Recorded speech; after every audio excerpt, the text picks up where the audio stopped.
الحمد لله وبه نستعينه على أمور الدنيا والدين،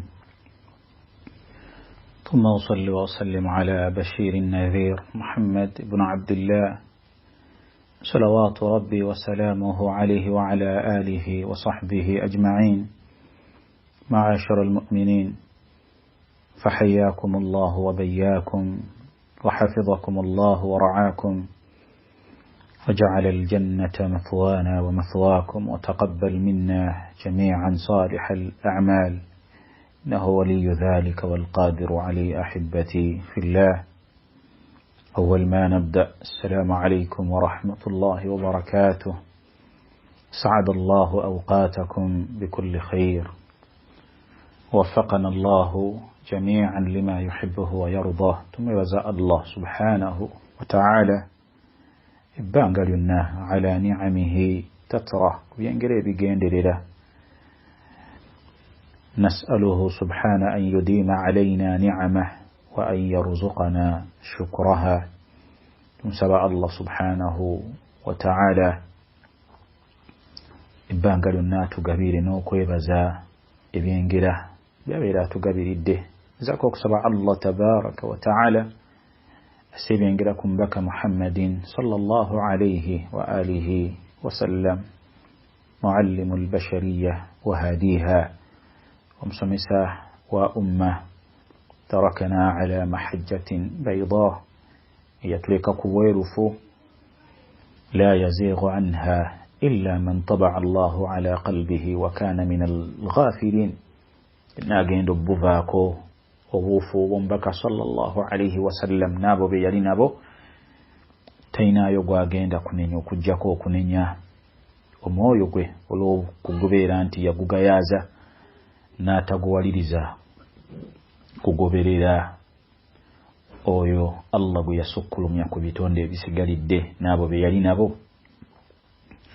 Abange tutya Allah subhanahu wa ta'ala, tumusaba Allah jalla wa ala atuyambeko, atuuze emitima gyaffe okumutya wakati mu kubeera nti tumusaba Allah subhanahu wa ta'ala atukozese, atuteebese ebyo byonna byeyagalira byasiima, ate atutamise ebyo byonna ebigendo okufuuka ensonga Allah okututeeka mu jahannam. Innaha sa'at mustaqarran wa muqama, lwansonga nti emibiri gyaffe tegisobola kugumiikiriza buzito na bukambwe bwa bibenerezo eby'owekitiibwa Allah subhanahu wa ta'ala. Ab'ebitiibwa abalungi abagoberera, hafidhakumullah, saba Allah bakuume. Tukyeyongerayo biidhnihi tabaraka wa ta'ala, ng'olwaliro insha Allah tugenda kubeera nti tulaba athar ey'okutaano, oba ebigambo ebyokutaano mu ebyo ebyajja okuva ku as-salaf as-salih, mu balongoofu abaatukulembera mu kusuuta bannaabwe n'okulaga obulungi n'enkizo eyo gye baali eri bo bennyini be baawangalanga nabo ne umma y'omubaka Muhammadin sallallahu alayhi wa alihi wa sallam, wa ala almuslimina umuman, neeri abasiraamu bonna paka Allah tabaraka wa ta'ala lwagenda ozingako ensi eno nga yudhkaru boogerebwako obulungi obwo, ng'era fahuqqa lahum, kibagwanidde okubeera nti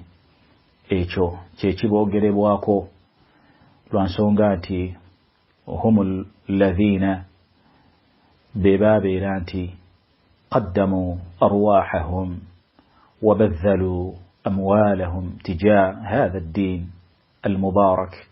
بابي نانتي ميو جابوا بجوايو نبجي كلين بزاه إلي الدين يوجتبع الله سبحانه وتعالى، لا يخافون في الله لومة لائم، وتلك ننزل قامنين. فذاك في هذا الأثر era nga bwogenda okisanga mu bigambo bino ebyokutaano mu risala yaffe gye tuzze tutambula nayo biidhnihi tabaraka wa ta'ala, تحت عنوان نوم توقوغان الأربعون الأثرية في ثناء السلف الصالح بعضهم على بعض. يا شيخ عبد الرحمن الشمري رحمه الله تعالى. قالت أم أيمن الصحابية رضي الله عنها، ومكب الصحابية ومبك عليه الصلاة والسلام ومشالة أيتوا أم أيمن. وهذه الصحابية الجليلة صحابة من يكدوا أم أيمن يومك أبو أبابي لانتي يا يولا ومبك عليه الصلاة والسلام مشالون صحابية من يكدوا ويلي أمكولو مياك أم أيمن رضي الله عنها يومك أبو أبايولو مبك صلى الله عليه وسلم وتوبه إلى mwece manyiki duako لما قبض رسول الله ومبكى صلى الله عليه وسلم وعملوا كبيرانتي الله مجلولا بكت رضي الله عنها بكاء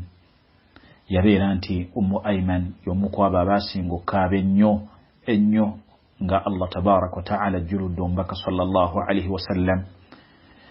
فلما سئلت ويبوزي وانتي chichechi kukaya lwachoka abanyo nabeera nti faqalat radiyallahu anha nagamba nti sikaba olwakubeera nti Allah jewo mbaka wabula nkaba olwokubeera nti inqata'a alwahi tetugenda kuddayo kubeera nti tufuna obubaka okuva eri Allah,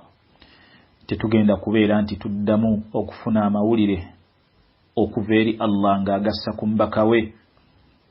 nga oba oliawo ensonga yonna yandibadde nti ezze wakati waffe nga twetaaga okulungamizibwako nga bwe kibadde ng'omubaka akyaliwo, tetugenda kubeera nti tuddamu embeera ey'okubeera nti tugirabako. fa hiya ummu ayman radiyallahu anha biikhtisaarin. wa alyawma insha Allah olwaleero tugenda kulaba ebigambo bye بيوجد بإذنه تبارك وتعالى. غير ورد هذا الأثر في مصنف لابن أبي شيبة رحمه الله تعالى. غير جبسان مصنف ابن أبي شيبة رحمه الله تعالى. قالت أم أيمن رضي الله عنها يا جامبة لما قتل عمر ابن الخطاب، لما قتل عمر ابن الخطاب، عمر ابن الخطاب وملا أكبيرانتي التدوى أجامبا يجامبا أم أيمن اليوم وهل الإسلام، اليوم وهل الإسلام يعني ضعف وبلي وبسلام الوالد بنفيز الدواء. عمر ابن الخطاب رضي الله عنه وارضاه قام زوك التبوى أم أيمن يبيرانتي أجتغيرمو وشبيرانتي الله تبارك وتعالى الجلد عمر أبسلام بنفيز الدواء أبسلام بفني الدبو الدني أبسلام بفني enchukwe n'ekikangabwa ekinene bwe kibeera nti Allah tabaraka wa ta'ala ajjuludde Umar. Sadaqatu wallah yayogera mazima kubanga lamma qutila radiyallahu anhu wa ardah bwamala okuttibwa Umar kwe kubeera nti umma yombaka sallallahu alayhi wasallam yabeera nti etandika okufuna alfitan ebikemo nebitandika okujja. Era nga tuzzeeyo emabega mu hadithi ya Hudhaifa ibn al-Yammani radiyallahu anhu warda ونقول عمر ويالين قال مسجد وحوله أصحاب رسول الله قاتلني بالصحابة بومبكا فما إن دخل حذيفة رضي الله عنه ورضاه حذيفة بوعين قلا فما إن رآه عمر وملابا أمقام يا حذيفة يا صاحب سر رسول الله وانقق ومنير يامه بومبكا عليه الصلاة والسلام حدثنا عن الفتن تبولي لكوكو فتنة. فقال رضي الله عنه حذيفة نامقابة تقصد الفتنة فتنة الرجل في أهلي وتجيز الفتنة يوم سجى جايتم وكتي ونابانت بوكا نامقابة ندى نتجيز الفتنة إنني فقال له حذيفة نامقابة ما لك ولها وجاغزاك الفتنة إنني يو الفتنة إنني وجاغزاك فقال عمر نامugamba neetaaga okubeera nti njitegeera si kubeera nti nno yani abeere nti min baabil madh aw lakin saddan lidhari'a okulaba nti aggalirayo oba olyawo omulyango bw'aba agitegedde ng'aggalirayo omulyango gwayo nga kama qaala ahaduhum gombo yagamba nti araftu ash-sharra la lish-sharri lakin litawaqqi nategeera ekibisirwa kubeera nti njagala kubeera nti nkibbinkira mu nkikole wabula okunoonya amakubo nkyewaze ntya nkyekese ntya wa hadha huwa Umar ensonga lwaki Umar yabuuza Hudhayfa nti mbuulira ku fitina ennene thumma qaala lahu Hudhayfa n'amugamba nti anta baabuha gwe mulyango gwayo فعلم رضي الله عنها عمر يتجيرا يا مغامبي حذيفة كما زم مغامبا أنت بابها ومليانغو غوايو فقال له عمر نامو غامبا نامو بوزا نامو غامبا أو يفتح الباب أم يكسر omulyango gugenda kubeera nti guggulibwa ogw'effitina eyo oba gugenda bumenyebwa فقال له حذيفة رضي الله عنه حذيفة نامقاب بل يكسر كجينا بمنيبوه فعلم رضي الله عنه وأرضاه ثم بكى عمر نابيرانتي يجتغير حذيفة يليام قامبي فبكى رضي الله عنه وأرضاه عمر نابيرانتي يتاني كوكابا فسأله الصحابة نبا مبوزة فسألوه ما يبكيك تشيكو كابيا تبات تجيرا تيالي أكابيرا يتي عمر يلياج تجد انتي حذيفة تيالي أمغامبا وكتم كبيرا انتي وتدوا يومك محمد صلى الله عليه وسلم يجينا كبيرا تيجز سوا نفتنا مبسلا والله إلى بشاري بكى الله سبحانه وتعالى واجب الزينغاكو إنسانو إذن بخلاصة أيمن رضي الله عنها وأرضاه شاقامات لما قتل عمر ابن الخطاب اليوم وأهل الإسلام وبالسلام وافنا أو كبيرانتي بوجز سوا يعني وضعف نبوبيرانتي بنفوا يعني وبولي نبوبيرانتي وافنا إتجزو الله سبحانه وتعالى أما زوك بيرانتي أجل عمر رضي الله عنه وارضاه ولله دره رضي الله عنه وارضاه ورحمه الله تمسابا بيرينغا أتوا وكولونغوسا